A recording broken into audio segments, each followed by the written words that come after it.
It's...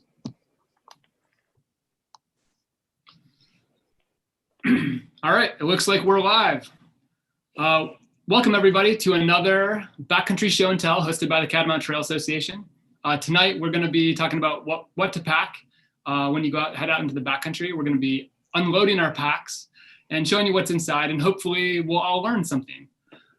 Before we get going, I do want to make a note that this series is sponsored and hosted by the Catamount Trail Association. The Catamount Trail Association is a member and donor supported organization. So I encourage you to check out our website at catamounttrail.org and learn a little bit more about what we're doing. And if you like what you see, consider becoming a member or making a contribution. All right, so why don't we go around and introduce ourselves? Amy, do you want to go first? Tell us a little bit about your name, where you're from, a little bit about how you got into backcountry skiing, and your favorite backcountry snack.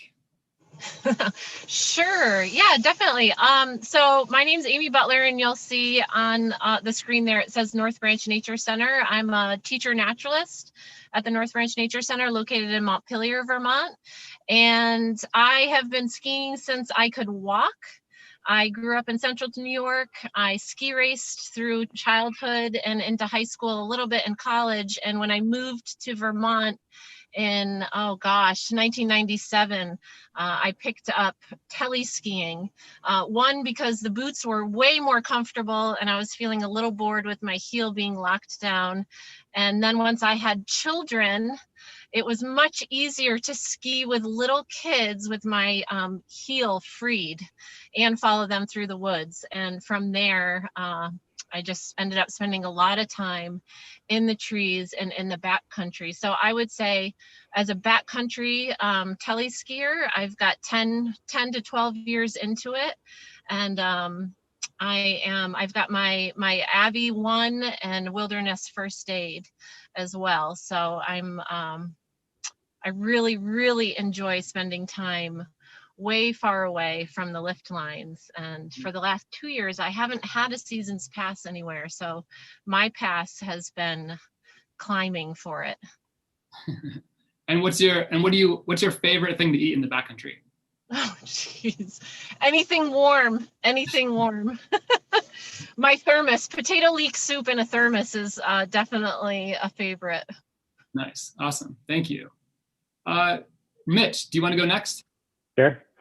Also, I've been skiing about the same time I've been walking. Started skiing when I was little, picked up snowboarding when I was 7 or 8, and then picked up tele skiing when I was 17 or 18, and have been doing all three ever since.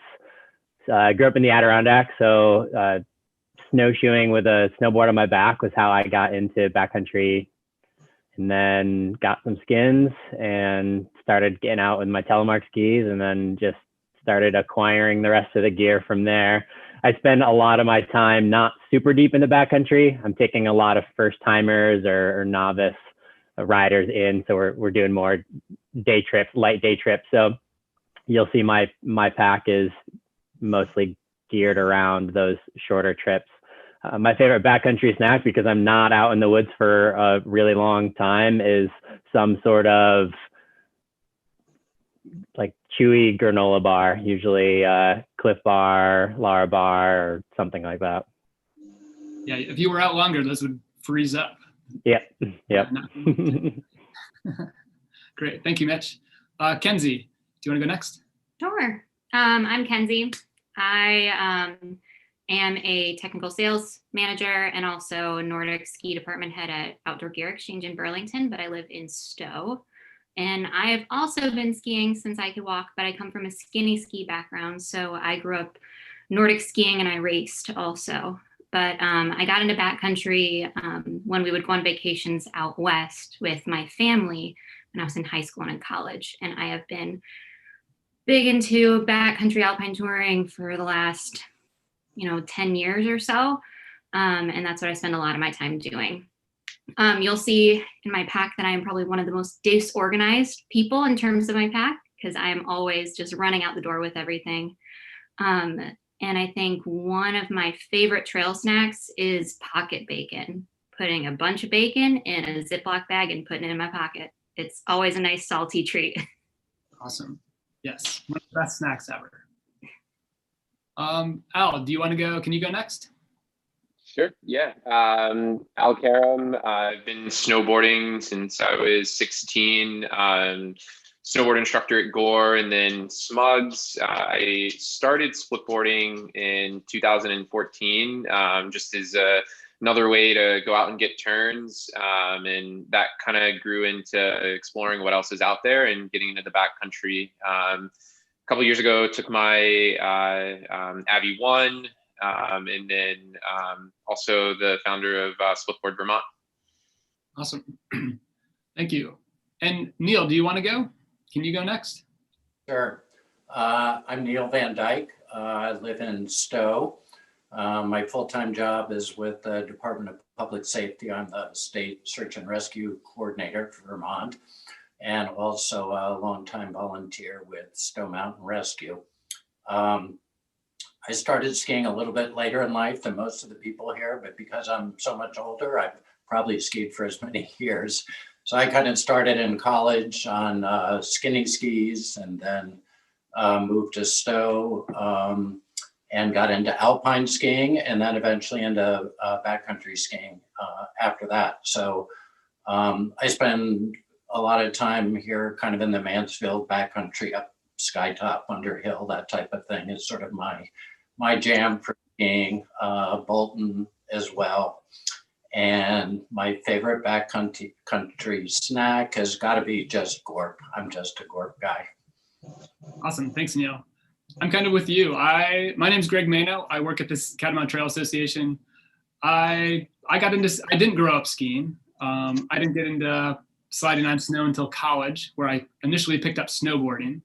And then about 10 years ago, wanting to explore the backcountry, get into more backcountry skiing or backcountry exploring, I picked up skiing because at the time it seemed like a slightly more efficient way of getting around the backcountry than snowboarding was. And so, yeah, I mean, my life as a skier has been basically all backcountry skiing. I mean, the resort has its place. It definitely helps me. It's where I learned to ski. But I'm not a good skier, and I got into backcountry skiing because you don't actually have to go ski down all that much. You get to go up a lot. So that's kind of where I come from. And one of my favorite backcountry snacks is cookies. Homemade chocolate chip cookies that aren't quite fully cooked. That's the best thing when you're, a couple hours into it. All right, so let's see. So I think next up, we're gonna go around and dump out our packs and show people what's inside. I did ask everybody here to kind of like pack their packs in a realistic fashion. We're not here to preach to everybody like what you should be carrying. We're here to show you what we actually carry when we head out on a tour. And I'm kind of excited to learn and see what's in everybody else's pack that's not in mine. So do we have any volunteers that want to go first? Does the teacher have to pick? All right. I can start, Greg. Oh, you're gonna go, Mitch? Okay. Yeah, sure. Since we made a joke about it before we got started here. So my pack, I try to. So I'm probably 30% AT, 30% splitboard, 30% telly in the backcountry. So I try to pack. I have like 2 packs. I've got my Dawn Patrol small 20-liter pack, and then my 32-liter longer day pack, and that does most of what my life can carve out time for these days. So I try to pack efficiently. So I've actually started to take a lot out of my pack, and I'm a gear nerd when it comes to like gadgets and things like that. So I've started to find tools that don't sit in my pack that come with me that are sport specific. So I know we're doing the in the pack series, but this is something I found last year, and I just wanted to start with this. These are the Atomic bent Chatler poles, which took my multi-tool out of my pack for skiing, which is awesome. So the inner part of the pole actually comes out, and one side has a flathead, and then the other side has a posi on it. So it's a cool feature. I'm a design engineer by trade, so I just kind of nerd out over people who have really cool, good designs. And there's a couple other things that I've just omitted specifically around splitboard. Karakoram makes some really cool products.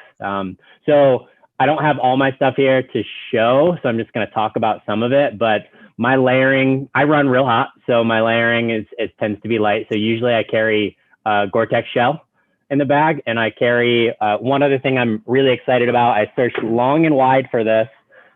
It's just a layer that is synthetic, Primaloft down, has pit zips, tech pockets, a hood, and DWR. I searched every brand out there to come up with all of those things. And this LL Bean is the only company I could find that made one that had all of them and made it in a tall, because I'm 6'2", like 185 pounds. So I'm tall and skinny, and finding something that doesn't ride up over my hips when I'm leaning over snowboarding or anything like that. So those are the two things I'm most excited about. But in my pack, I have wool gloves, thin layers for skinning. I've got a sticker layer, just some Kinko gloves, because I have to stick with the Vermont bearded brand of Kinkos with some duct tape on them. And then I have a warm down pair of mittens that I don't think I've ever touched in the backcountry, but they're in there just for safety in case something happens. Carry goggles with an interchangeable lens. Got a clear lens and then a lens that is lighter for the basic sunnier days. Hand warmers, volet straps. Always carry some sunscreen. Got some Dermatone here, just something light. Good, can be on the lips, can be on the cheeks if you're starting to feel windburn, if the sun comes out. Talked about this in the last video. This is just a little MSR cook cleaning kit that I use to get snow off of all my equipment. Tele bindings tend to get snow jammed in under the flex plate, so this is helpful to like kick that out, get snow out of the pucks or the joining pieces in the split board. Got a lot of miscellaneous stuff here. Headlamp, just a small black diamond headlamp, rechargeable batteries. I carry now a hydro flask. I don't like carrying a bladder. I've had too many freeze issues and too concerned about punctures out there when they freeze. I did discover that the type of lids, I use a hydro flask. I use this lid for it because every other lid I've ever used has some sort of icing issue on it, just around the connection point. This works really well for me for, again, I'm out there for 1 to maybe 5 hours. So these work super well for me, 22 ounce hydro flask. First aid kit. And then I have a repair kit that has mostly parts from 22 Designs, because I have a really good repair kit with a little piece of metal and some heavy duty zip ties for flex plate, brakes, pole brakes, things like that. Let's see. Carry a knit hat and a balaclava. I think that wraps it up for me. Awesome. Yeah.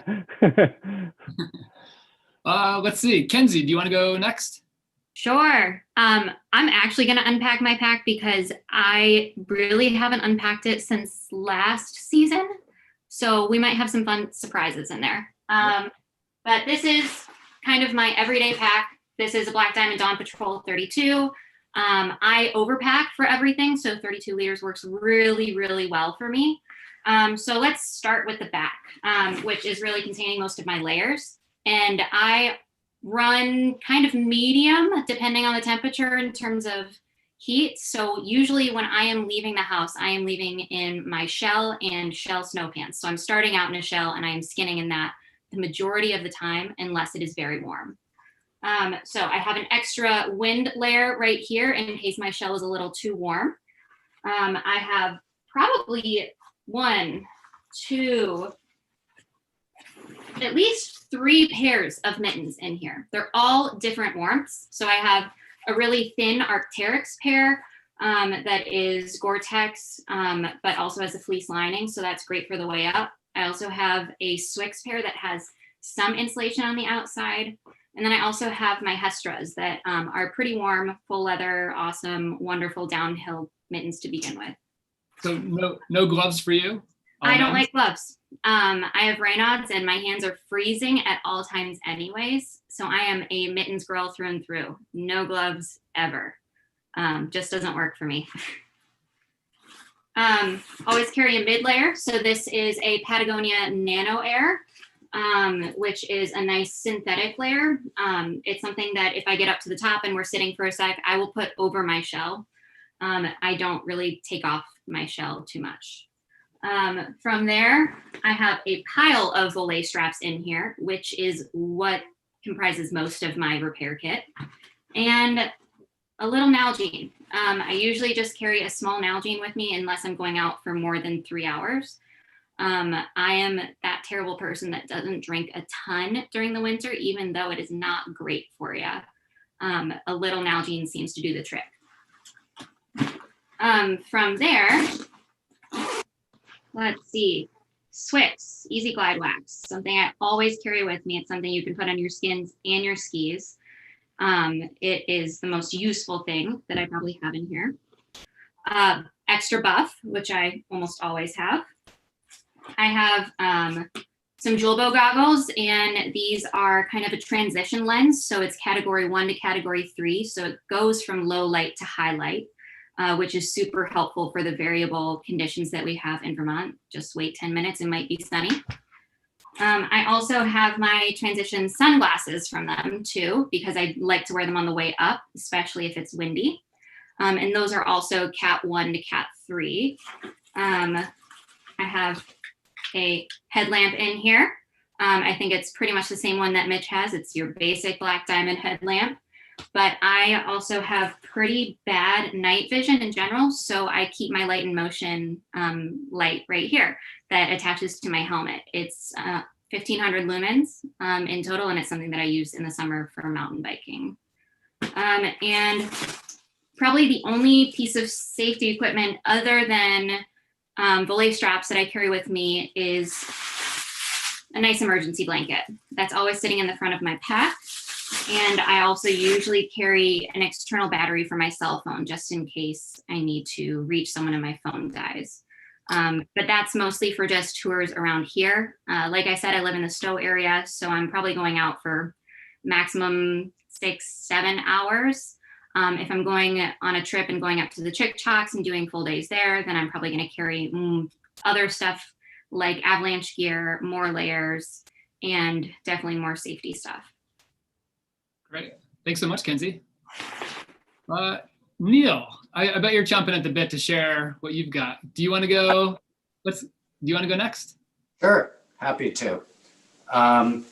So the pack that I typically carry with me is a 20 liter or 22. I have a couple of them, so a little bit smaller perhaps than some of the others. I tend to ski wearing a lightweight soft shell, but I leave enough room in the pack. So if I get warm, which I usually do, I have room to stuff that in as well. So I try not to lead off with a full pack. So like others, good waterproof, breathable shell layer, puffy layer as well. So Patagonia Nano Puff, similar. So this is definitely a kind of emergency layer if you're stopping for lunch or something. I like to bring a thermos with me. So I've got a hot drink at some point during the day, try to leave a little bit of that and not drink it all in case things go south towards the end of the day. It's always nice to have that. Water bottle, make sure it's really has a good seal on it. I got a whole house full of water bottles here, but the last thing you want is one that that leaks. And one of the tricks when it's cold out is to actually carry it upside down so it freezes from the top. And if it's a super cold day, I have a little insulated water bottle carrier that I'll bring with me, but most of the time I don't use it. My skins. What else do I have in here? So buff. And these, what with COVID now, basically I just put a buff on, and if I'm getting close to somebody, same thing for hiking now, is kind of what I use. I bring an extra hat, really warm hat with ear muffs on it, wind block, in case my hat gets wet, a pair of spare mittens. I tend to ski in relatively lightweight gloves, and then have these if those get wet or for towards the end of the day. first aid kit. I guess we're going to go into that later. I do carry a super lightweight, weighs almost nothing, little emergency bivy sack. I found that the space blankets just don't really hold up very well. They tend to rip and tear and hard to really tuck around yourself. So I find this weighs about the same, and you can crawl inside it for a little better protection. This is probably the heaviest thing in my pack, which has my various kind of backup and emergency gear. So I have a pretty burly headlamp that I bring, some hand warmers, some paracord, something to take some notes with, just my, I guess, first aid background. You're supposed to write stuff down. Compass, some fire starter stuff, a little emergency saw, extra battery for my phone, some extra batteries for my headlamp. So this thing is a little bit heavy, but basically whenever I go in the backcountry, I've got that with me. The other thing, in addition to my snacks, I do carry, I can't say I always bring it with me, but I've increasingly, particularly if I'm going alone, have a personal locator beacon that I bring with me. This is a super lightweight one. It's a single purpose device. There's no texting or anything else. It's if things all go to hell, you set it off and it goes to the Air Force. And unfortunately in Vermont, they end up calling me. So that may not work as well if I don't have cell coverage, but eventually they get hold of somebody. Cell phone and some snacks and food, mostly gore. And I think that's pretty much it. Awesome. Thank you so much, Neil. Yeah, the PLB, I was wondering if anybody was going to have something like that, because here in Vermont, it is, communication in the backcountry is one of those real challenging things. Like here at the CTA, we run a number of tours. And over the years, we have radios that we hand out to our tour leaders, but even those are, like, the terrain here in Vermont just isn't conducive to a lot of communication devices. And so just last year, we picked up a couple of Spot X devices, so that our tour groups could kind of communicate with each other and with outside parties in case something went wrong. And we went with the Spot X device because it is a self-contained unit. You don't have to pair it with a phone or anything like that. And so anybody can pick it up and use it. And we pre-programmed like all the emergency contact and local trail chief contact into it. So, because communication in Vermont is just like almost impossible. So it's something definitely to consider if you're heading out, like letting someone know where you're at and where you're going to be and when you expect to be back. Like, just because you can't rely on a cell phone or a radio, and if something does happen, if somebody's waiting for you, that could expedite, the chance of somebody of help getting to you. So just something to think about. And a map, Greg, I got to mention. Yes. So I guess we'll talk about navigation later, but even though I feel like I know this area pretty well, still having a paper map and a compass is, I feel, kind of a basic for it's heading out in the backcountry. For sure. Amy, do you want to go next? Sure, yeah. So everyone has covered so much, and I have a lot of similar things in my backpack. I also just wanted to highlight, it really depends on what my objective is for the day and what the party's objective is for the day. So that can sometimes, aside from a repair kit and first aid, that can kind of dictate maybe what's in my backpack.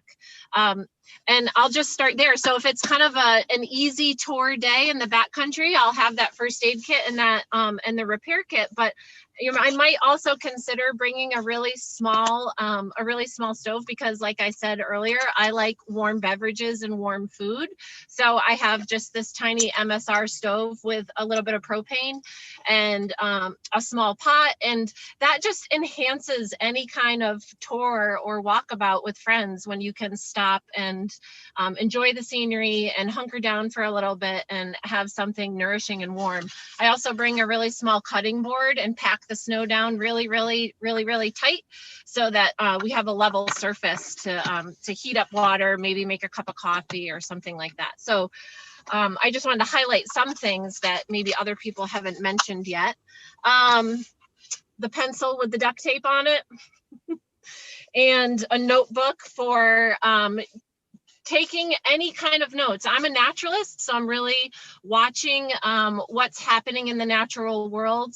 And my friends and I who are going out together enjoy tracking animals, looking at what the snow is doing in different areas. I don't spend a lot of time in Avalanche zone, but I see my time in the backcountry as an opportunity to be continuously learning about the backcountry. So any way that I can take notes and then also have the duct tape attached to that.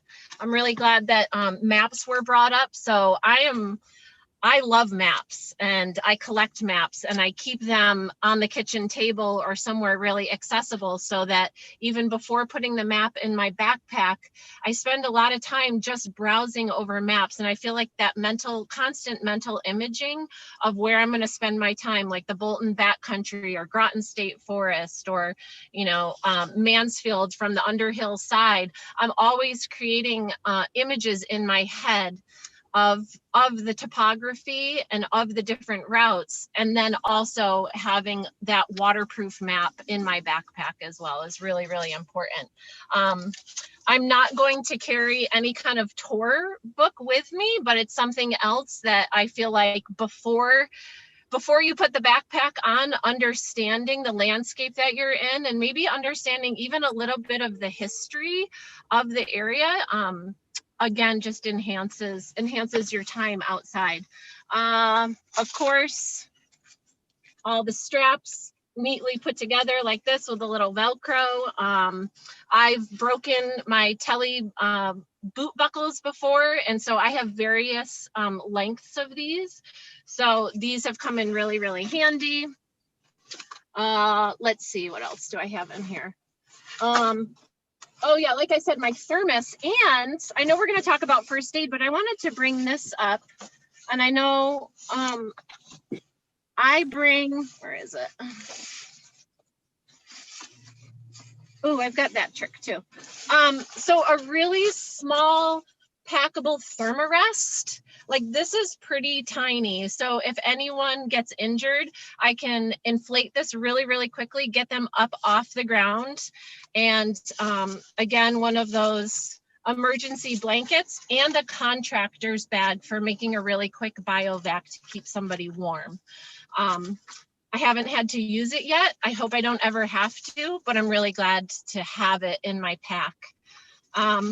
Another trick is I get really cold really easily, and I'm still learning a lot in my age of how to manage my sweat when I'm skinning. And so some of that is pacing, and some of that is just understanding my body and what my needs are, hydration, food, and my clothing. And so I bring some really big mittens with me, and before I leave, I will open up some of those disposable, little warming packs, and I'll slide them inside my mittens, so that when I get to my destination, skins come off and I'm ready to go down, I can take my gloves off, because usually by then, after I've settled everything out, my hands are really cold, and I can slide my hands into some really nice warm mittens as well.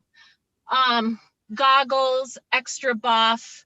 My face mask this year is going to go right into my hip pocket, right out front. And I would recommend, I'm just traveling back right now from Utah. My son got a job, and so I helped him move out there.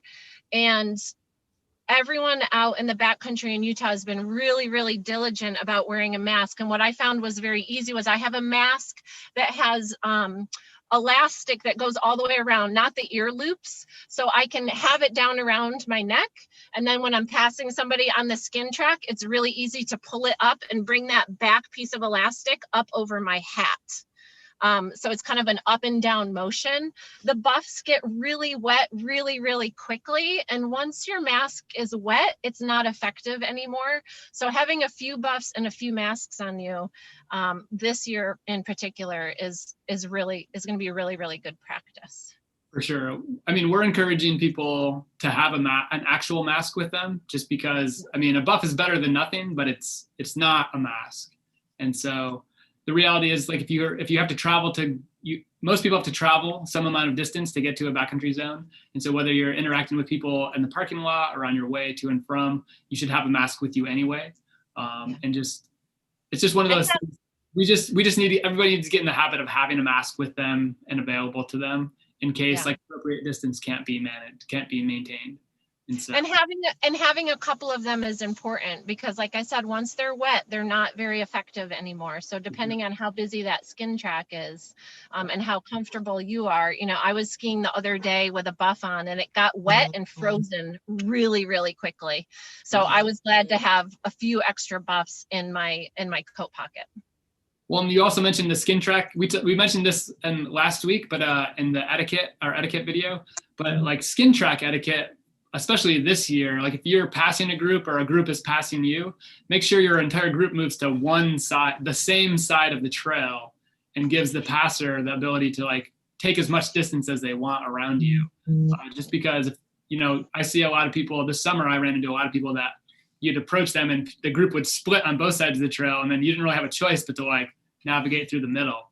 And, that's just something we should all be thinking about. Like everybody, if you're in a group, just give the passer as much freedom as possible to choose as much distance as they feel comfortable with, and don't force them to do anything that, they're not necessarily, we need to be just respectful and considerate of each other this season.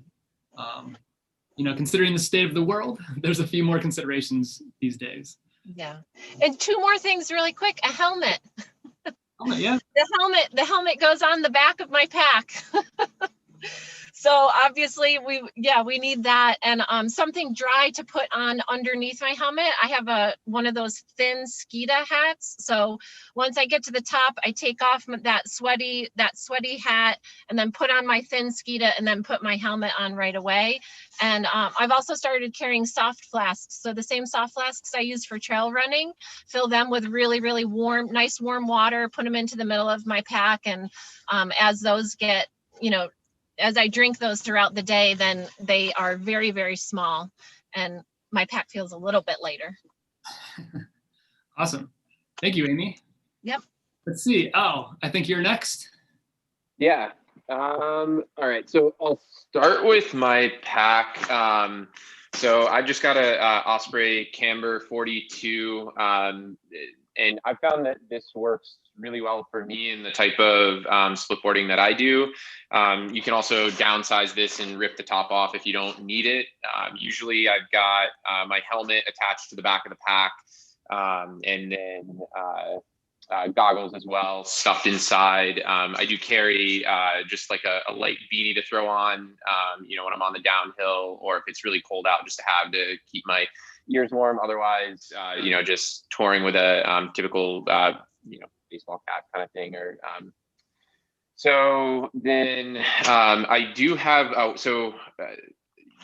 know most of us have bladders of some sort that we use, or like I know Mitch, for example, since we tour quite a bit together, he carries his bottle of water. I don't. I've found that I've never had any icing issues. I don't know if you can see this, but my bladder, I just have an insulated hose, and I take a drink and then I just blow a little air into the line, and that typically has kept it from freezing over.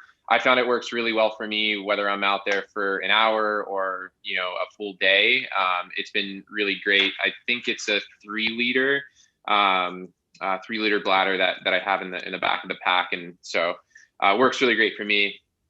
A couple other little things I have outside of that.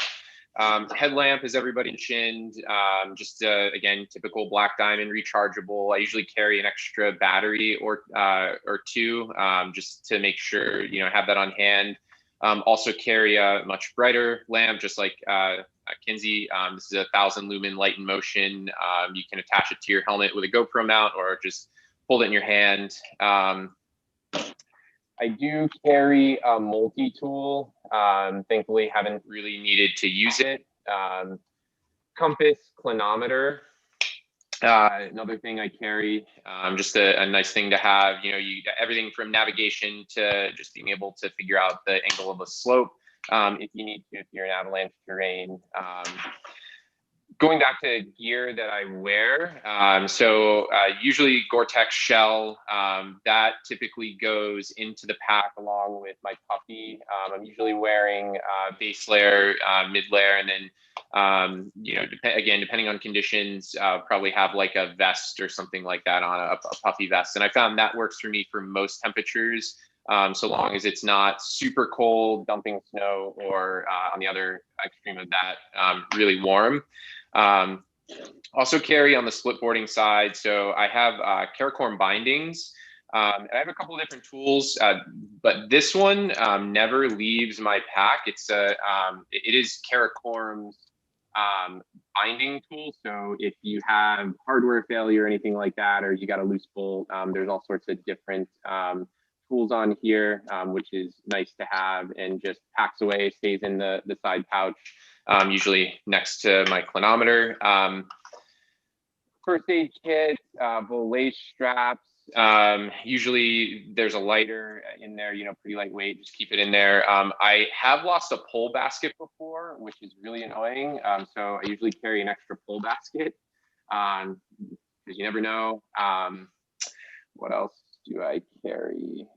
Beacon shovel probe if I'm in avalanche terrain, and I also carry an ice axe. So if I'm in a place like the Adirondacks, or if I'm trying to do more challenging stuff off of Mount Mansfield, I would bring an ice axe with me and have that out on the descent to be able to self-arrest, should I hit some icy terrain. Trying to see. Also just picked up one of these. So I do like to go out with my dog into the backcountry. And I did pick up, it's called Pack-a-Paw. It's a rescue harness. It's just a sling that goes under the dog's belly. His legs can go through, and then you can either carry him. So I would imagine, hopefully nothing will ever happen to Dax, but if something ever did, I could either carry him on the front or, attach him to my back like a backpack. So this was a new pickup this year. And I think on the last talk where you had Eric Osterland there, he had mentioned he picked up a gunshot kit for his dog for puncture wounds. So that is probably something I'll add to my pack for this year to go with this. And I might make Dax carry it instead of me, have him schlep some of the weight.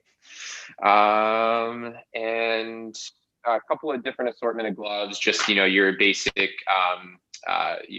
thin gloves. I usually carry 2 pairs of these. I'll have a thin pair of mittens, and then I also have, just your typical Flylow Kinko leather gloves that I carry in there. And then usually a couple of these, whether it's for myself, for a friend, or somebody else on the trail, just some hot hands. So nice, thanks. Yeah, I appreciate that you mentioned the pet kit, just because that's another thing that comes up. You know what I mean? A lot of people do like to ski or snowboard with their dogs, and making sure that you're prepared to take care of them as well, as just part of being prepared and being considerate, and taking care of and being a responsible pet owner, right?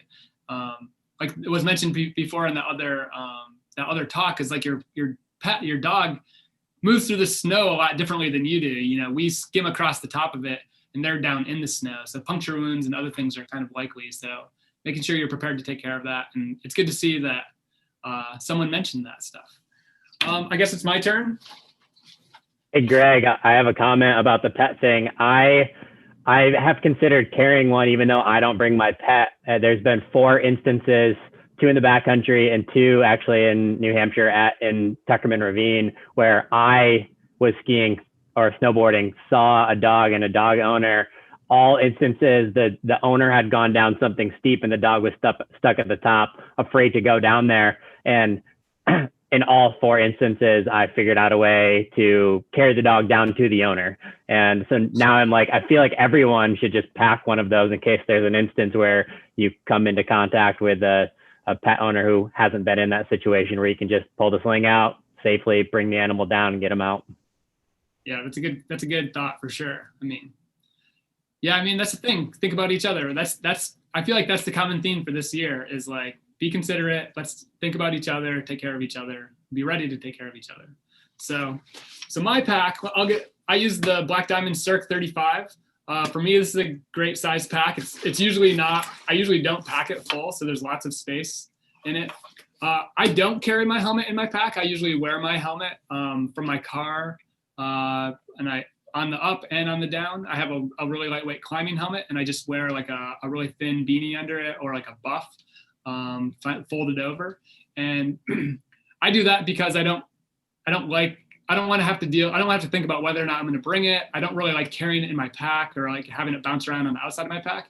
And I found that with the lightweight helmet, I can just put it on and I just never have to think about it again until I get back to my car. It just stays on the whole time. And it also frees up space in my pack. So let's see, this in the top here, I put a mask. I'd probably carry this in my pocket someplace. It's a little more accessible, but I just wanted to make sure everybody kind of reiterate that a mask is kind of mandatory backcountry equipment this year. And let's see.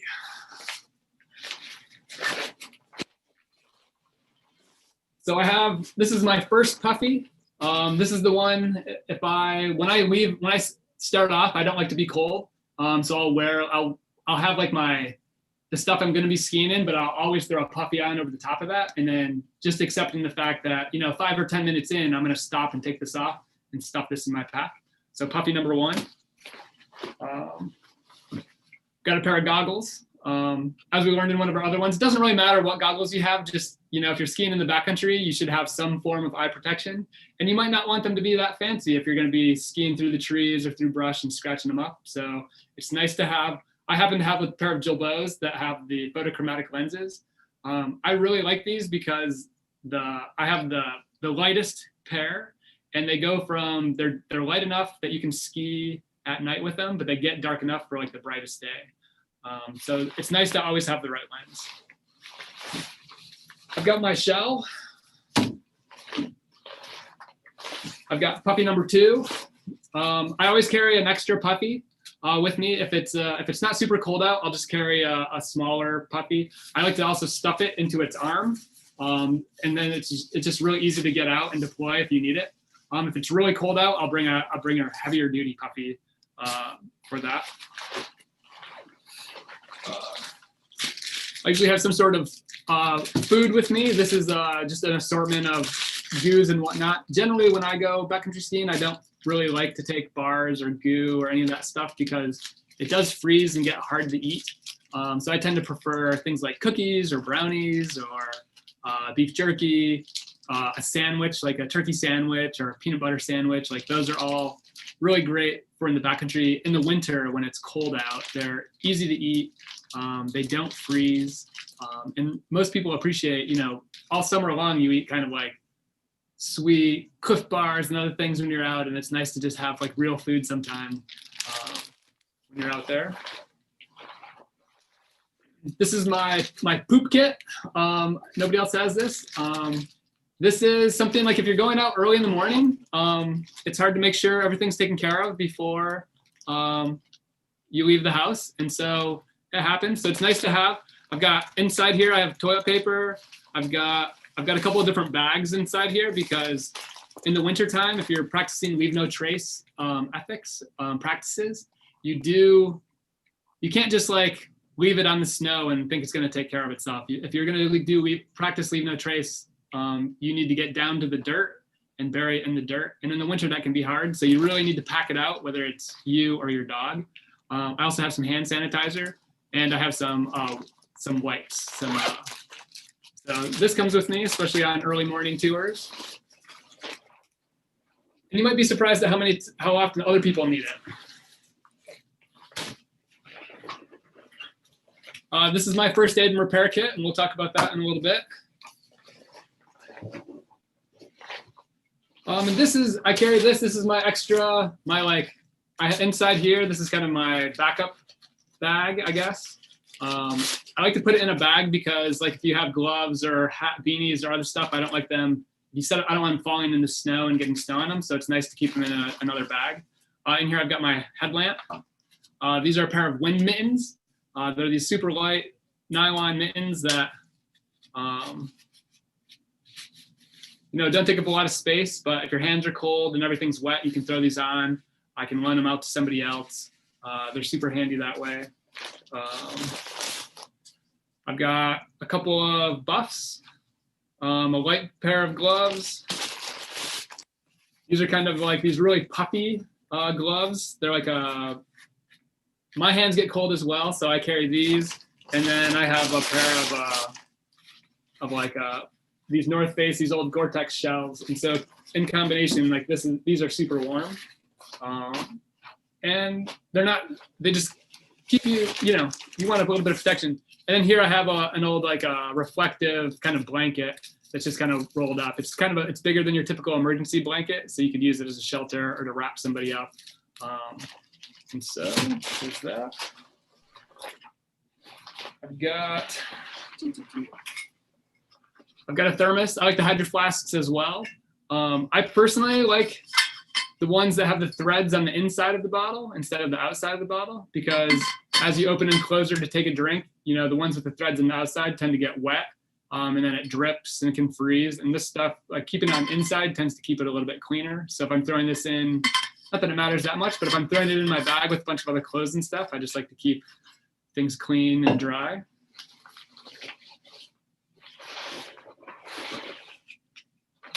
Got kind of a mess of low lace straps. Those are kind of just always in my bag. I never know how many I'm going to have, but I always know I have a few. And there's always at least one more pair off the skis I'm using. I also have a Leatherman that kind of just lives in my bag. And the last items are some hand warmers. These I usually just have a box of these at home. I do a lot of events in the winter and a non-pandemic year. And so I go through these pretty regularly, but these just kind of live in my bag because, again, my hands get cold. So I don't know what I often use them, but if you run into somebody else out there that's freezing, giving them helping them keep their hands warm can really make their day a little bit better.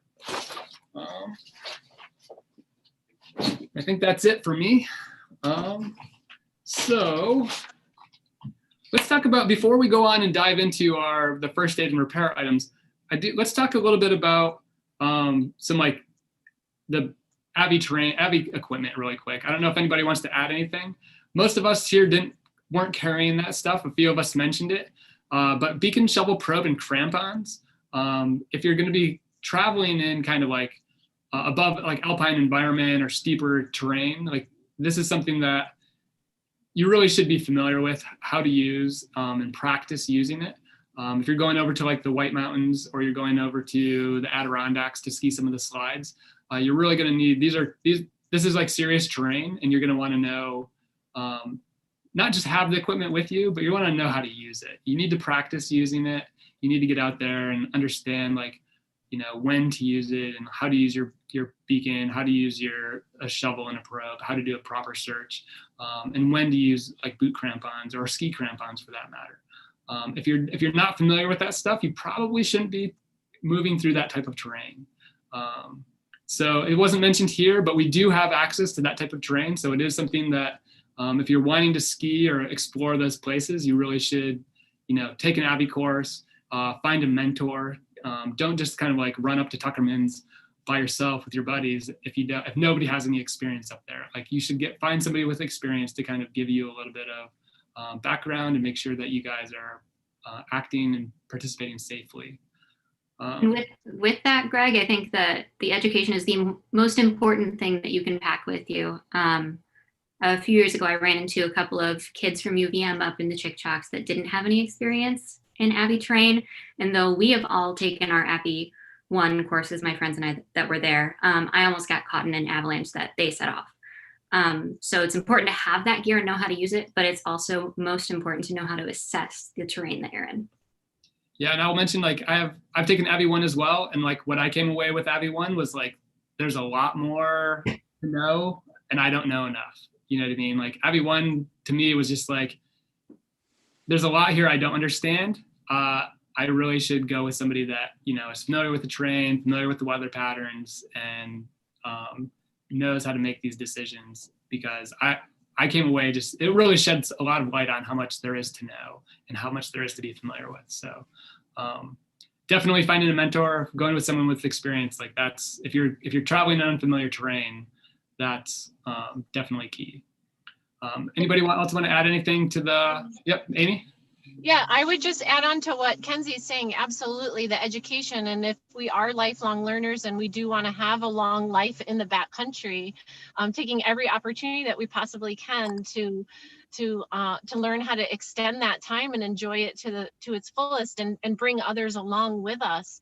And I think what really impressed me the most about when I took my Abbey training 3 years ago was I wanted to push my own edges to learn more and to be able to ski out west and ski in the Adirondacks and the White Mountains.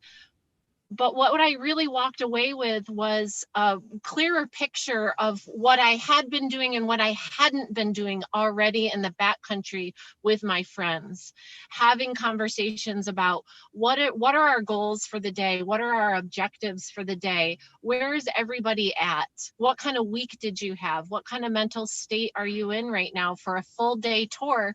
You know, just at Bolton even, and having meaningful conversations before we get to the trailhead. And what I realized was, as kind of an adventurer amongst my friends, was that I was carrying a lot of the responsibility for those conversations and for being prepared. And that's not smart at all. So now what I really look for and what I encourage others to do in your ski party is have those conversations, set goals, listen to one another, and be clear communicators about what people need, and what your intentions are for the day. Great. Yeah, those are all great points. Thank you. Yeah, I can imagine it feels, it's a little uncomfortable if you find out that you are the person that everybody else is looking to for support, and maybe you didn't realize that. But like that's a lot to shoulder for sure. And so yeah, it's great to know. Yeah, like you're saying, it's great to know, like uncover those dynamics ahead of time, so you know everybody knows what their role is, and maybe you're willing to accept that role, but maybe you're not. And so it's good to identify that ahead of time so that everybody knows the situation they're headed into.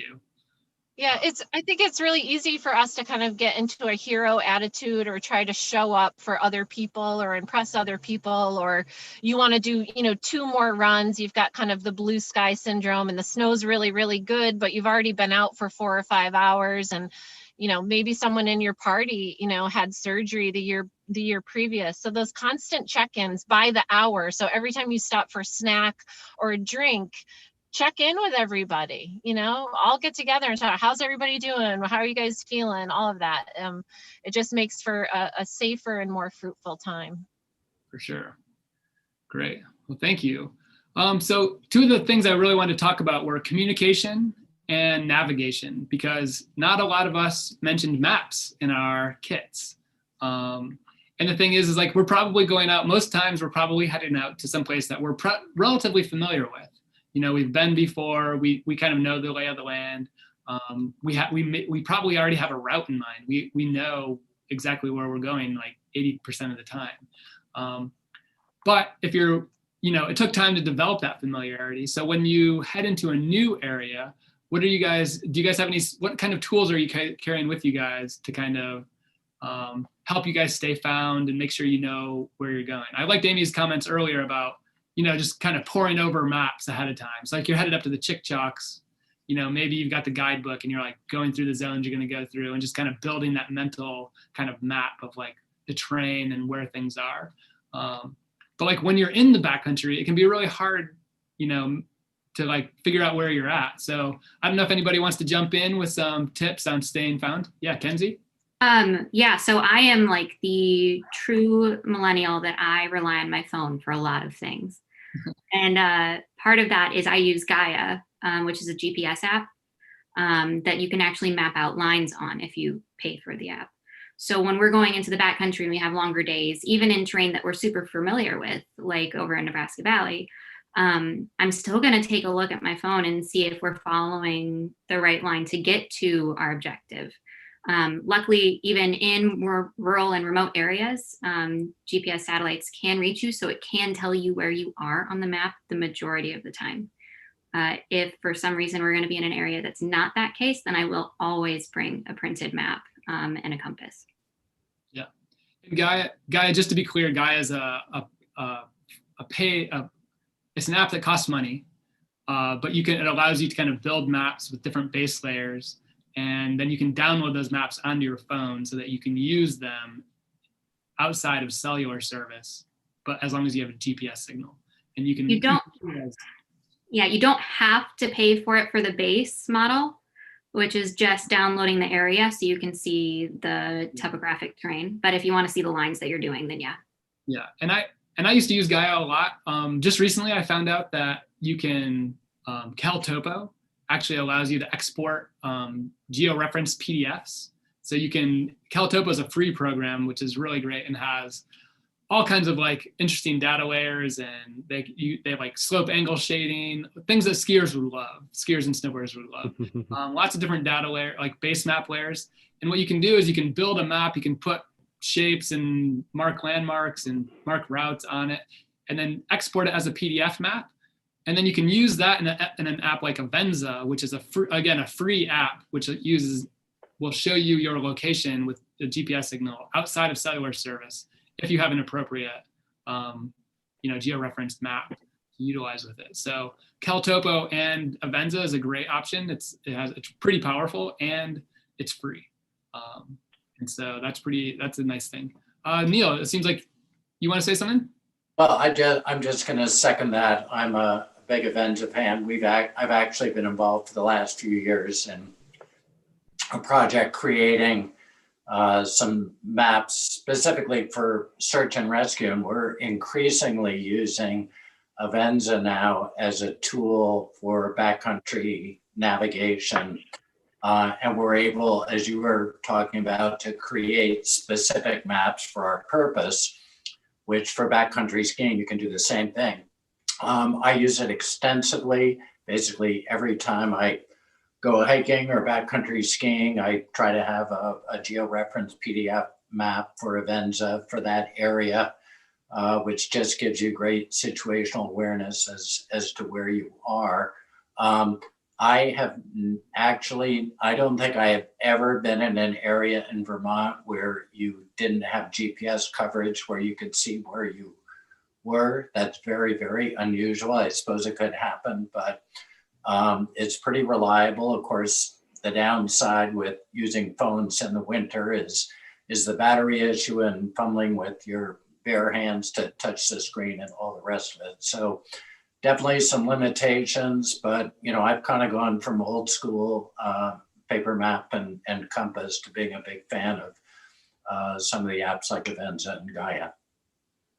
Thanks, Neil. Yeah, there are some great technological solutions out there, and like the ability to kind of like create your own maps is so nice. But like if you're traveling to a new area, a map and compass, nothing beats that, right? Can't run out of batteries. You always have it available to you. If you get stuck outside, you can use it to start a fire. It's just, I think map and compass definitely has its place, even though I definitely think the trend is kind of away from it. But having those skills and knowing how to use a map and compass also comes in really handy when reading any kind of map, whether it's on your phone or whether it's, that, like you were saying, situational awareness, and like practicing map and compass skills helps you develop those, like that situational awareness when you're in the woods. And so whether you're using technology, some form of technology or not. So I think even if you're not as, really comfortable and conversant with fine navigation with map and compass, I think, thinking about, a bailout route. So based on where you're going to go, I mean, most places where you go in Vermont, if you kind of look at the map and study it beforehand, and you can typically kind of come up with a general compass bearing to get yourself back to a road, is a skill I think that sometimes people don't think enough about as well. And even if you don't have a compass, your phone has a compass on it too. So yeah, and unless it's nighttime, there's the sun. I mean, you can get it. You can gauge like a really general bearing. Right. That's good to know. Yeah, it's good to know. Just kind of like if you're going into an area, yeah, where's the closest road? Which way is that from where I'm going to be? And just looking at some of those landmarks, ridges, or other things that you can kind of like use to kind of, do we go too far? Are we in the right location? Stuff like that. Any other comments in the navigation world? Yeah, I would add to both Gaia and Avenza and Caltopo and everything you touched on. Al and I, as co-founders of Splitboard Vermont, we spend a lot of time looking for splitboard friendly zones, which is sometimes hard to find in Vermont. Lots of rolling terrain, lots of spots where like 2 pole pushes will make it a fully connected line, and you don't always have that luxury splitboarding, nor is the value of carrying your poles in your hand to be able to push those 2.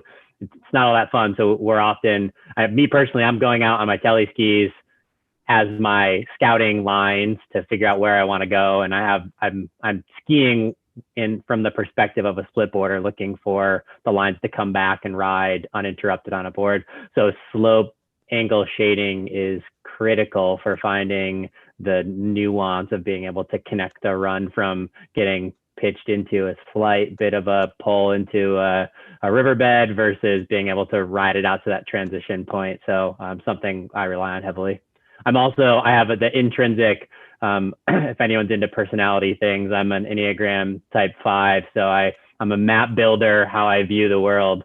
So I tend to spend a lot of time before my trips scoping maps.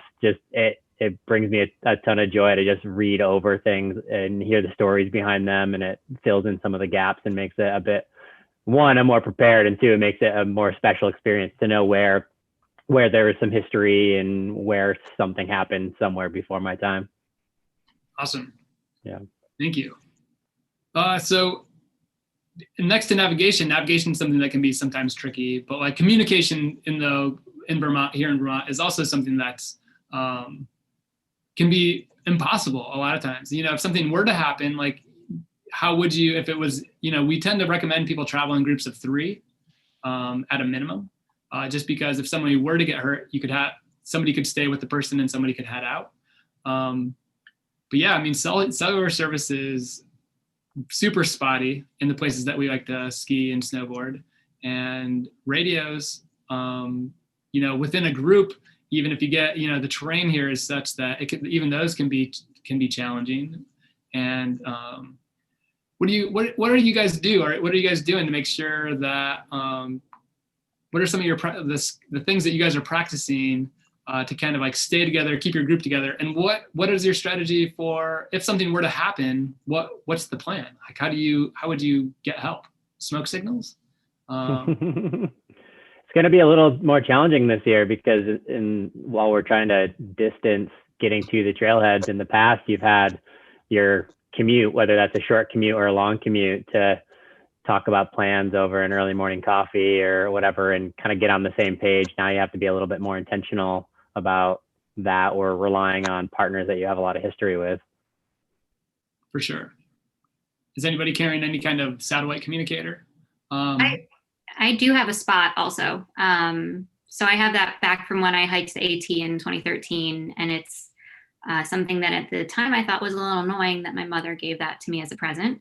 But something, if I am going out for a longer day, it's something I carry with me. If I'm not going out for a super long day to a very familiar zone, I always make sure to tell someone where I'm going and how long I'm going to be out.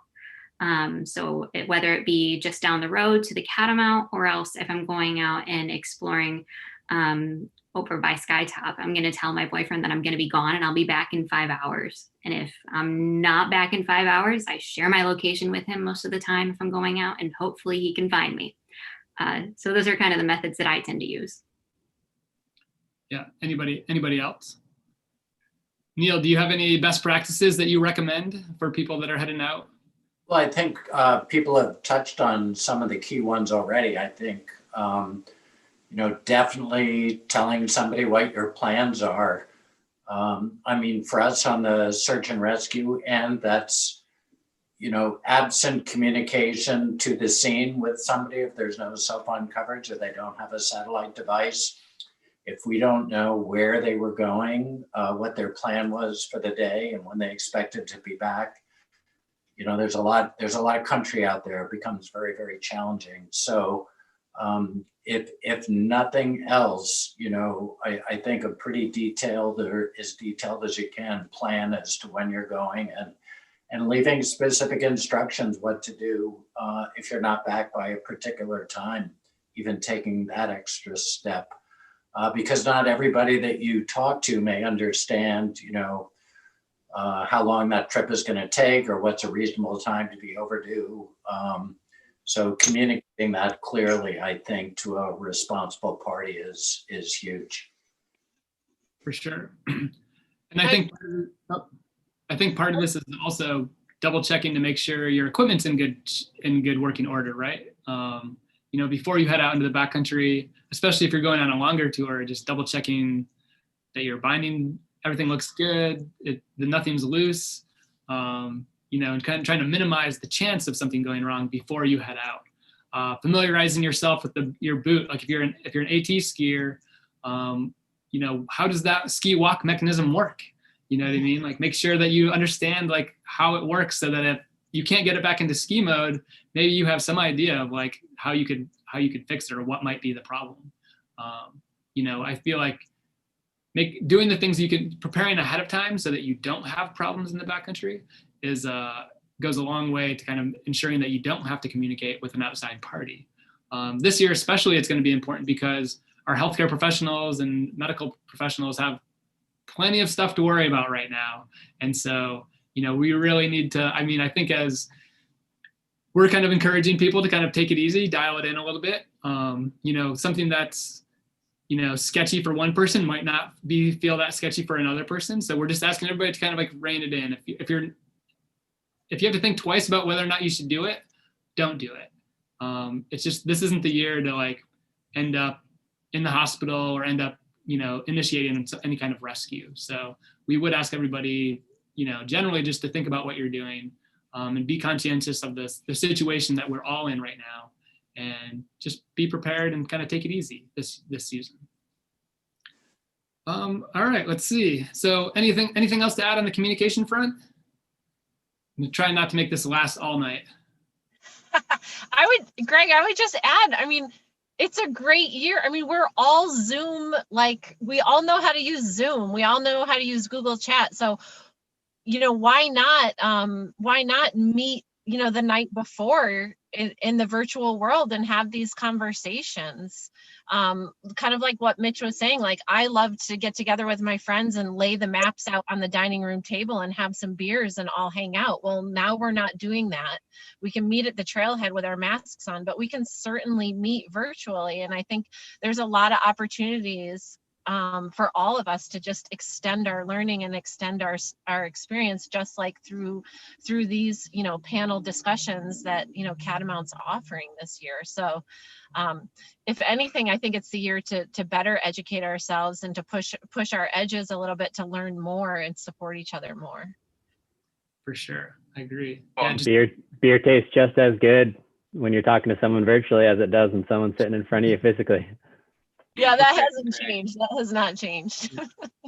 Well, I think that's right. There's like just being more intentional about it this year. Like there were those, like Mitch was saying before, like there were these things that out of convenience happened easily. And now we just have to think about it, be intentional about it. And it's probably good for us anyway, like, right? We want to go hang out with our friends and see our friends. So the more we can connect with other people, even if it's not in the backcountry, like that's a good thing for everybody. So, all right, should we unpack some first aid and repair items? I kind of want to. It's after 8 already, so if there are certain people that really want to unpack theirs, and if there are people that want to be skipped, we could probably skip 1 or 2 people. You can skip me. I am the worst person to go to for any kind of field repair or first aid. If you need a belay strap, I'm there. If you need me to use my multi-tool, I'm there. That's it. Otherwise, you're out of luck with me. Perfect. Well, Greg, if it's okay with you, could Mitch and I kind of tag team this one, since him and I spend a ton of time in the backcountry, and we've also had our fair share of mishaps. I guess is a good way to put it. One example, last year we did have a problem. I had a problem with one of my Black Diamond carbon compactors. These are new, don't have a ton of time on them, but the pole has these I guess, hinges, and these are well known to break. So at the time, neither of us, I don't think anyway, had our little 22 designs kit, and I'll pull this open here in a second. But what we did have was belay straps. So, we were at the point in our tour, and we were out there for quite some time on Bolt and Trap, where it's like, okay, now we need to start heading back to the car. So it was getting pretty late in the day. Pull brakes on our way back. It snapped at one of these points. At two of the points. At 2 of the points. You can fix one brake pretty easily, but when it's a Z pull, brakes at 2 points, you need a few more belay straps. A little extra love, yeah. So what we did was Mitch actually, with his engineering know-how, took a couple of sticks and just kind of crafted a sort of splint, and then we pulled a couple of belay straps out of the pack, and then belayed the sticks to the pole, and it worked. It got me out. I was able to get back to the car with no incident, so that was pretty huge. Now, so we both carry one of these in our packs, the 22 designs kit. It's got a whole bunch of different stuff in it.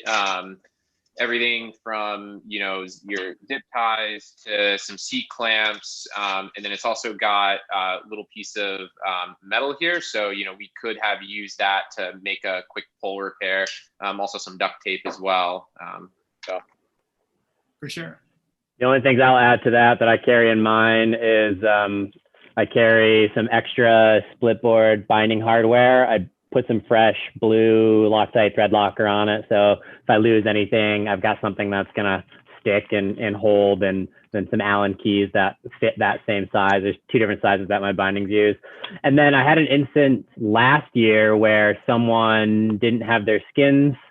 They're like, I take a lot of new people out, and we just use some basic level things on some of the lower angle and closer to support, mostly bolt and backcountry.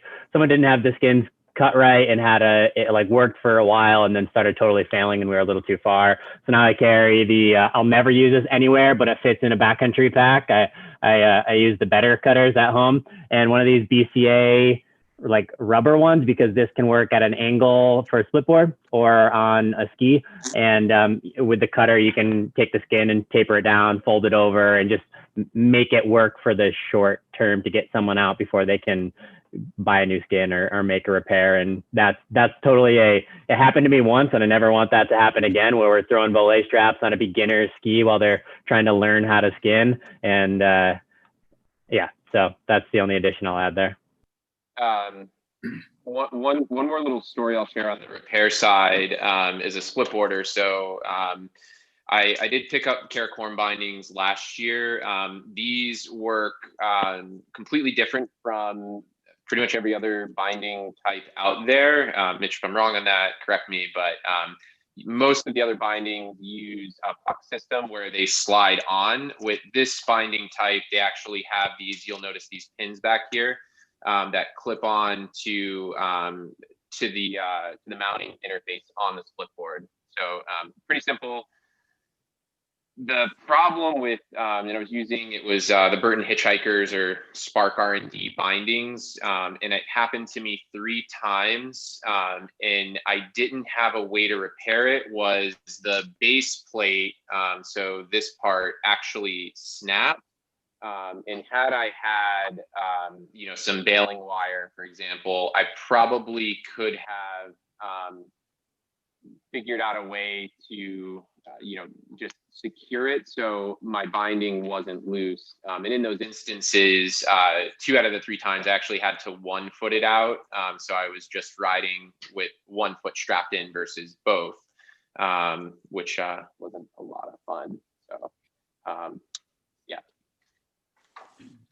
Awesome. Any first aid items you guys carry with you? I bought a small kit. I definitely am excited to hear Neil and some other people's first aid kits. Mine's pretty basic. I found these really nice kits that come with the bare minimum, and then I threw in a couple extra things. Like I have a contractor bag in there, some Q-tips, some things for me. Like I've had some out of nowhere strange like histamine allergic reactions, so I've thrown in some Zyrtec and Benadryl, and in case me or someone else has that. And then toilet paper. I don't have a dog, but I carry a bunch of little doggy bags because I'm always supplying the goods to the people I'm with who forgot theirs. So I've never had to use any of these, but I have had to lend them to friends. And then the thing, Greg, I talked about this in our last session. I think I have it here. Is these were a game changer for me and also for all the other people around me. And those are the blister cushions. I have moleskin. I used that for the longest time. Found blister cushions. I'll never use moleskin again. I still carry a little bit rolled up on a little pencil or a pen cap because it's lightweight and it keeps it separated. But those blister cushions are super awesome. You can just dry off your skin. They stick on and they are a nice repair when you're already rubbing raw. Yeah, I really am. Those blister cushions are like magic. I've used them in the past, and they'll last like through the shower. They'll last for multiple days, so they're definitely a good way to go. And like nothing slows down a tour like somebody with a blister. So I think like some sort of blister intervention materials is definitely should be in everybody's backpack all the time. Yep. You guys, anything else you guys want to add? So you're basically carrying a basic repair kit with a handful of additions. Rubber gloves for dealing with blood, an extra Ziploc bag. I always carry menstrual pads and tampons. Number 1 for the ladies, number 2 because they're super absorbent. So, and especially tampons. I mean, this is like so small, and once you open this up, it can expand. You just add a little bit of water, and any kind of gushing blood, head wound, bloody nose, or anything like that is really, really helpful. And any kind of, I know it's interesting, we were talking about dogs earlier and slings for dogs, but I carry sling material in my pack for numerous reasons. And I hadn't really thought of slinging a dog to my back, but in the first aid kit, this is absolutely essential. Some kind of stretchy cotton material that you can be making a splint with, or tying someone's, shoulder up, or dislocated elbow, or anything like that. For sure. Now, do you guys, so Amy and Mitch and Al, do you guys have like a kit that you keep all this stuff in, or is it, you have like that bag, you just pull it out? Do you guys have that to show off what you guys are? Okay. A Ziploc bag. Ziploc bag, yeah, that's awesome. Everything I have is in a Ziploc bag within this, just to make sure it's waterproof. But I have a couple of versions of these, and I just tested them out. They're like $6 online, and I have one in both of my vehicles. I have one in my shop. I have one in each of my packs, and so I don't have to think about it when I go and grab it. And I've just added the custom things that I want to that. And they also come with, while this is not super helpful, like you should be prepared to know how to do this with probably with a WUFA before, but they all come with these little like field books, and there's just some basic information in there on best practices, because you may have not encountered someone who had something happen to their eye or to their lip, and just some nice guidance in there when you're maybe in mild panic mode because you're not a professional responder, to be able to just have a crew, have someone who can look at it and calm the group and take care of the situation. Yeah, for sure. Awesome. Yeah. Wilderness first aid. I mean, just if you're going to spend a lot of time in the backcountry, just take it. Take a wilderness first aid course. It will change your whole perspective, and you'll just feel so much more confident and so much more prepared. Your backpack might be a little bit heavier, but yeah, that will make a difference in how well your day ends. For sure. And Kenzie, did you just take a online? Yeah, I had taken a WUFA when I was 18. And I figured it was time for me to not re-up it, but actually take a whole new course. So I am in the process of doing that again right now. And it's really not expensive. And since COVID, they're doing half online and then a full practicum day. So it's really accessible. Nice. And in a normal year, if you volunteer lead tours for the CTA, we'll, subsidize your WUFA, so your WFA. So you can just volunteer to lead a tour for us and we'll cover it. Neil, I imagine you're gonna have some items that you'd like to share with us. First aid and repair. What's that? Just first aid and repair. Yeah, so I'm definitely a minimalist when it comes to repair. If I can't fix it with some zip ties and some duct tape, I'm probably not fixing it. So I'm going to move on to first aid.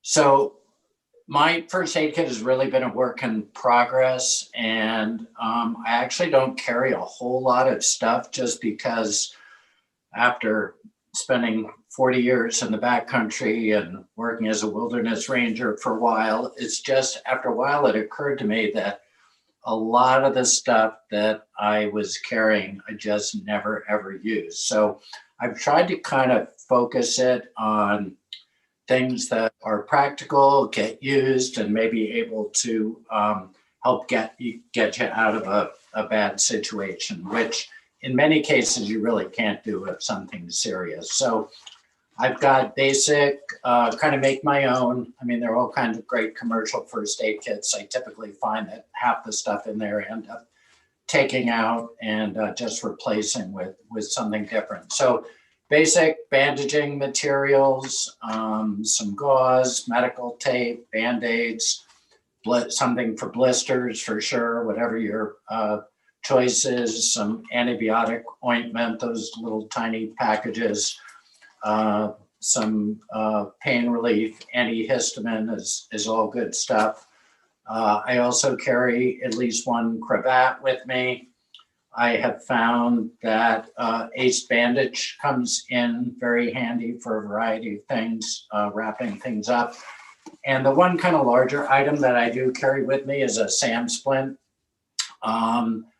It's just one of those things that's very hard. Yes, you can play MacGyver and get some sticks and make a splint in the woods, but particularly in the winter when time is a consideration, this is just really pretty light. It just sits on the very bottom of my pack and is very versatile for particularly upper body, arm, elbow, wrist injuries, being able to stabilize something between this and a cravat and wrapping it up, and typically found that you can get somebody out of the woods without additional assistance. So that's about it for me on the first aid side. Great, thank you, Neil. I'll go as well. I'm also a bit of a minimalist, and partly because, after however many years of biking and hiking and climbing and skiing, there's so much stuff you don't use that you start to you start to not carry stuff or not want to carry stuff. But so I have a little kit that it fits in this little bag, and I use this. I take this hiking with me when I go bike packing. I throw it in my bike packing bags when I go skiing, and so it's kind of just a and it covers just about everything. And it's not gonna, in a real emergency, hopefully you might have to get creative, but inside of it, I've got some gauze, some of like this self-stick wrap. So if you need to wrap something, I have a little lens case. Inside here, there's just some ibuprofen and Tylenol. I've got a pocket knife. And on here, I have a bunch of safety pins. I feel like the safety pins come in really handy if somebody rips something or tears a jacket. They can hold that back together a little bit. Safety pins are one of the items I feel like I do use actually quite a bit. I've got some like accessory cord for who knows what. What else is in here? I've got a lighter with some duct tape on it.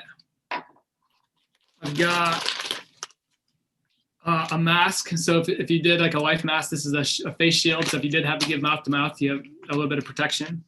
I've got a number of like fabric repair pieces. And these are, for me, some of these are for like sleeping pad repair in the summer, but like, again, in the winter, they're just always in my kit. Blister, let's see, I've got a bunch of blister stuff. I carry a ton of different blister items as blister cushions, a variety of Band-Aids, some like the steri strips in case somebody has like a slash, something that you can hold it together with. I have a couple of like cleaning wipes, like sterile wipes. What else is in here? I keep some water purification tablets in there. Just they're small, don't take up a lot of space. And I've got some baling wire that goes in there as well for, again, you just never know when you're going to need this. In addition, it's nice to have, in the winter, I carry my Leatherman and I have a bunch of Olay straps. And I think between that and like, you can usually cover most things. The things that I feel like I run into most of the time are like I personally have shown up to ski, gotten to the top of a run a number of times now and had my bindings adjusted to I used a different boot and the binding was adjusted to the wrong boot. And a couple of those times I didn't have a tool to adjust the binding. And so I just lock the toe down and go for it. But and I've tried to avoid that. So it's nice to, both of these, both the pocket knife, my pocket knife and the Leatherman have tools on there that would allow me to adjust the bindings. But yeah, I think it's just a matter of like, thinking about being creative. I think that's one of the nice things about like one of the WFAs is that they go through, you cover a lot of stuff in a lot of situations and it gets you thinking about what can happen in the backcountry. And you don't always necessarily need to have a first aid kit. You can get creative, but it's nice to have a small assortment of things to work with. And you don't have to I don't feel like you have to have a massive pack. That said, if you were going on we're also talking about just day touring. So if you're going on a more remote tour, you're going up to the Chick-Jocks or someplace where you might be skiing into a hut or out and about for a long time. You're doing a traverse someplace out west. You're going to want to carry more and be more prepared. Like think about like how hard is it to communicate with the outside world? How easy is it to get help? How well is your group prepared? All these things kind of like factor into how prepared and how much stuff you need to be. And the more independent you are, the more self-sufficient you need to be and the more stuff you're going to have to carry when you head out there. Now, are there any other first aid or repair tips or tricks that any other stories that anybody wants to share with about a harrowing or not so harrowing repair or first aid experience? Nothing. All right. Well, all mine are dog related. Yours are dog. Nice. Yeah, there was a pretty bad one a couple of years ago. A friend of mine, beyond the harness, is having something, if you are around dogs or with a dog, something to create some sort of tourniquet. If an edge slashes something, to be able to properly take care of that right away. That's super important. So I'm not a dog owner, but to my dog owner friends, definitely get on that. So So I've got a question for Al and Mitch. What are some, for split boarders, what are some of the common failures that you guys have run into? It sounds like in a previous one, it seems like the Z poles tend to be one of the weaker links in your kits. Are there any other things that you guys might want to mention? And just so if people don't know, the Z poles, I don't know, Al, do you want to show them yours? Sure. I can do it. There we go. I've got mine with an RMA number on it, looking for a warranty because it's busted on me. Well, and the nice thing about those poles, right, is they're really small, so they can go Yeah. into the pack. And so that's kind of the allure of those poles, is that, you know, when you're as a snowboarder or splitboarder, when you're not using them, you can tuck them away, they're out of the way. But it sounds like in our equipment discussion about splitboarding, it sounds like everybody at one point in time has owned a pair of those poles. And I don't think anybody has escaped without a failure at some point. Yeah, so that's the whole reason I got these poles.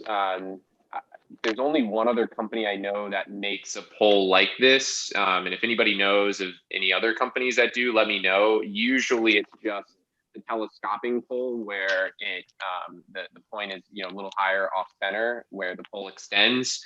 This one also extends. So, you know, if you wanted to go up to 135 centimeters, you can. But this pole is notorious for failing.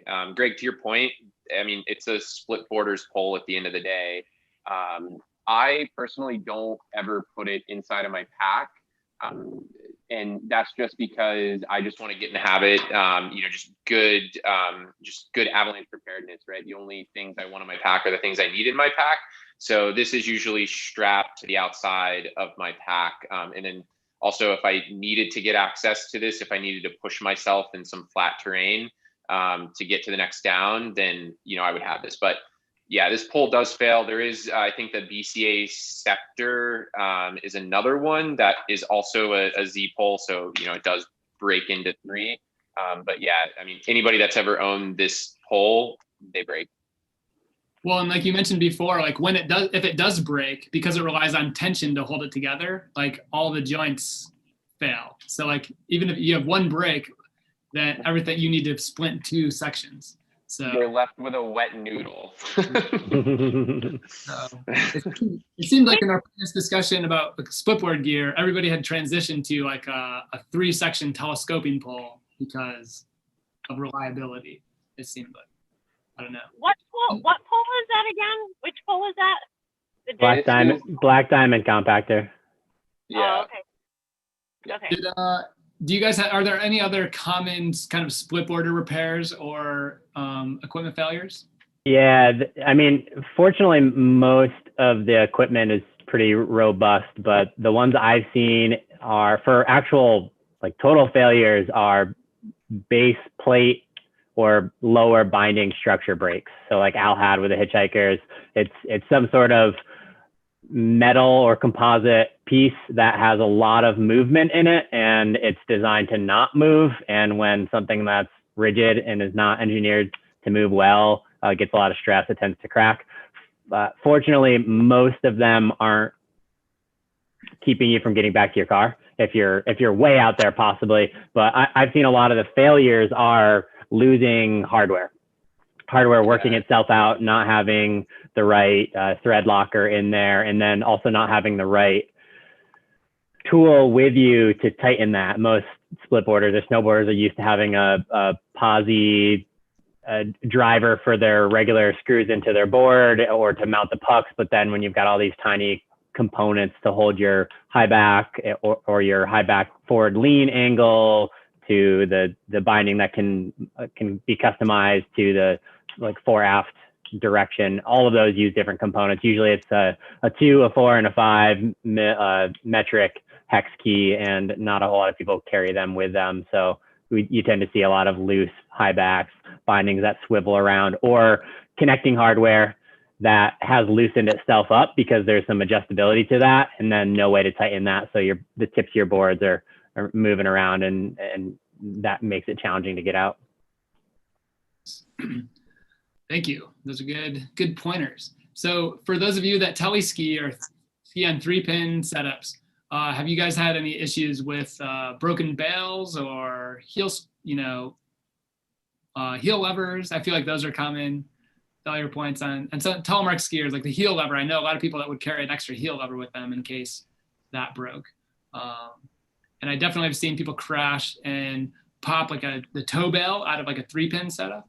And sometimes that, that's where baling wire comes in handy, you know what I mean? Mm-hmm. So. I'm on all NTN for my backcountry. I have some 3-pin and 75 mil for resort riding, but NTN flex plates tend to be the issue. So I that little piece of metal that's more designed for pole repairs in the 22 Designs kit, that can be helpful if needed. I've never had to use it. I've seen some videos of people with that issue. I don't ski 22 Design bindings right now, not by choice, but by budget. And so I don't have that specific flex plate issue. I actually have probably the heaviest, worst backcountry touring telemark binding of the Rotofella free rides. So they're tanks, but they're all metal. So I've never had a failure in the backcountry. Yeah. Knock on wood, right? Yeah. Hopefully I'll just get new lighter ones. Got my eyes on some free pivot tele bindings. That'll make it a lot easier. Now, Neil, next time we go out, it's going to break on you. Yeah. Neil, you've worked in search and rescue for quite a while. Are there any common, what's some of the most common reasons that you get called out for like a backcountry skier or a splitboarder? So the most common is people who get lost, not injured. We actually have remarkably few injuries in the backcountry that we, knock on wood, that we have to go, I guess, a testament maybe to people's skill and caution or good luck, whatever it is.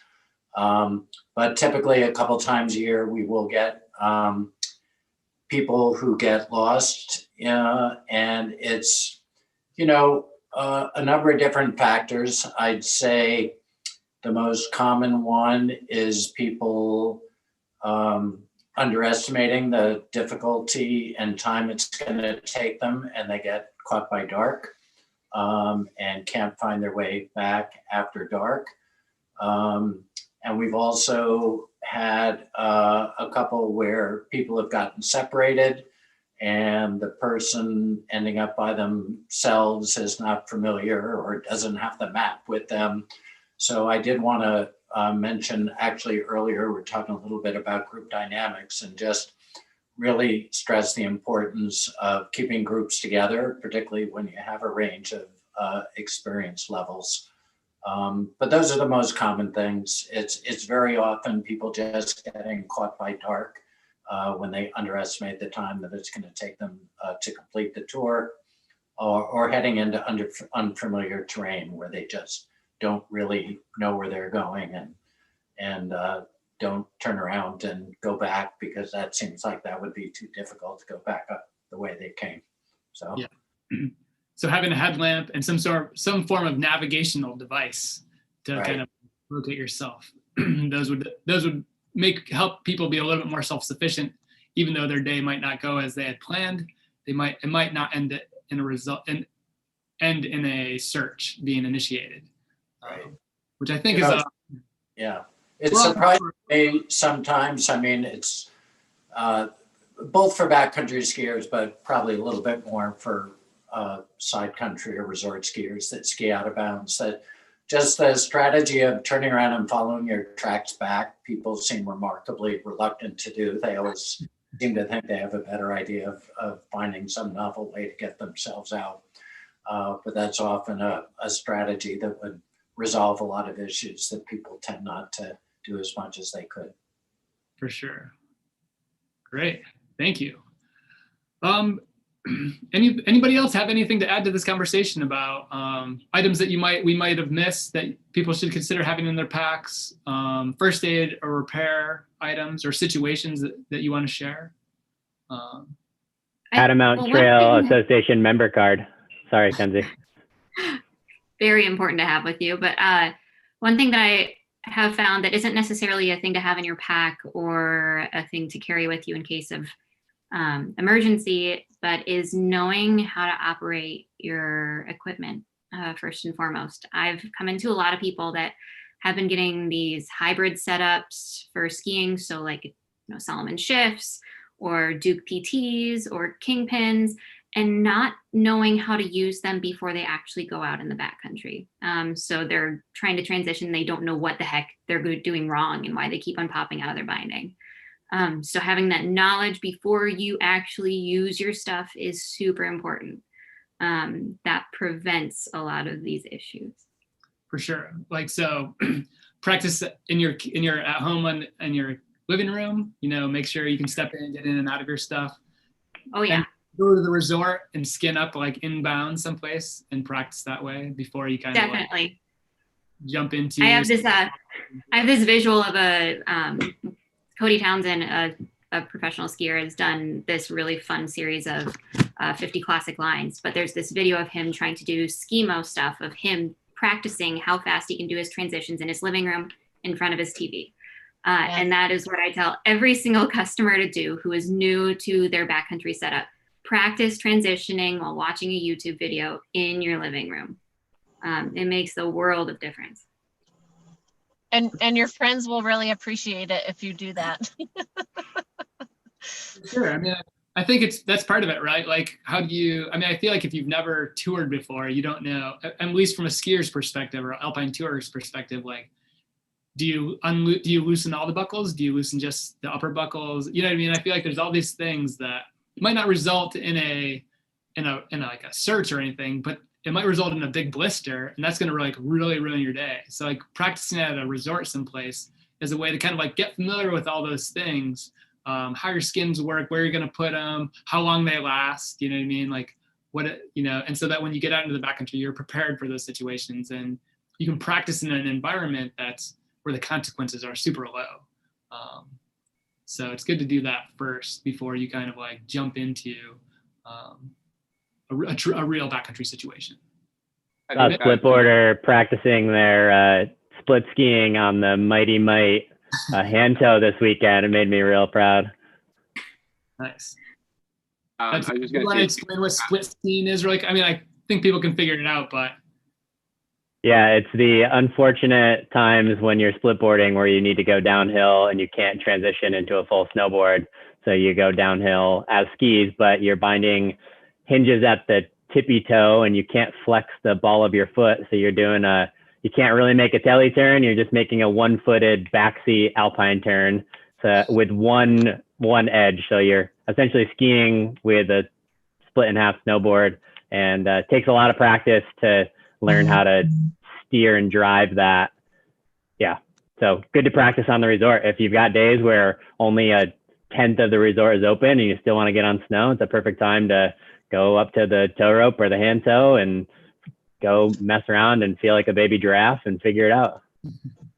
Well, and I feel like with our rolling terrain you're often forced to kind of like into some downhill terrain that just isn't worth transitioning for. So yeah, and it's different in Vermont than it is out west. Out west, you do a lot of split skiing on cat tracks and fire roads where you're doing a lot of skating, and we don't really have that kind of big wide open terrain here. So it is a lot of rolling terrain where it's going to look real promising to go down. And Al and I have had this happen before where we transition. It's like 7 or 8 really great turns, and we went 30 feet to the right and just got over a small pitch before we came back, and you're either boot packing or you're putting your skins back on. So you learn to trust split skiing a little bit more and try to have fun with it. And fortunately the downfall is you just get to tumble around in soft snow, and that's not too bad.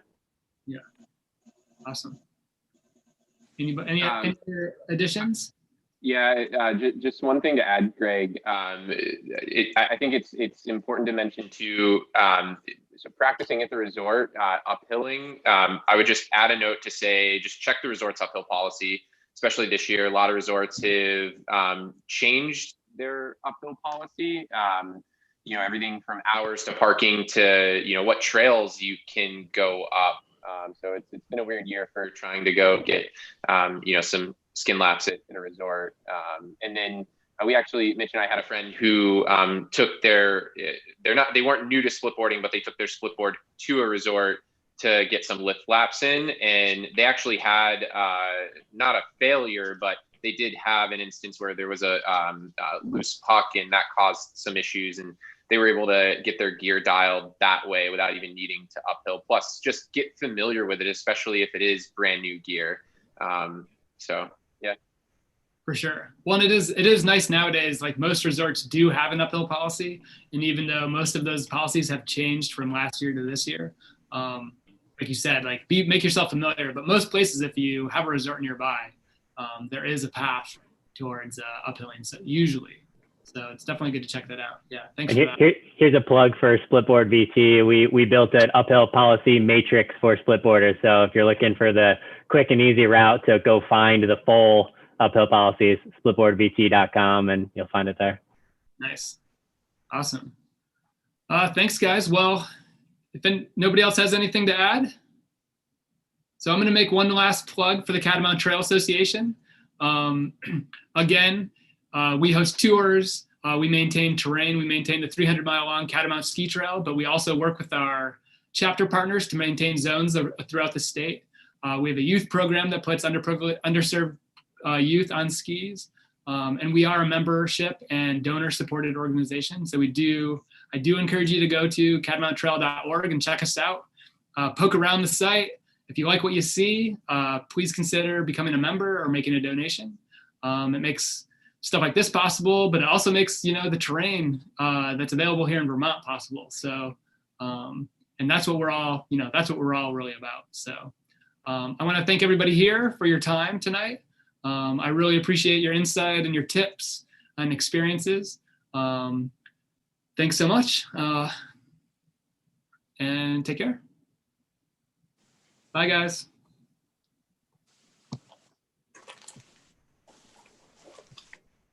All right.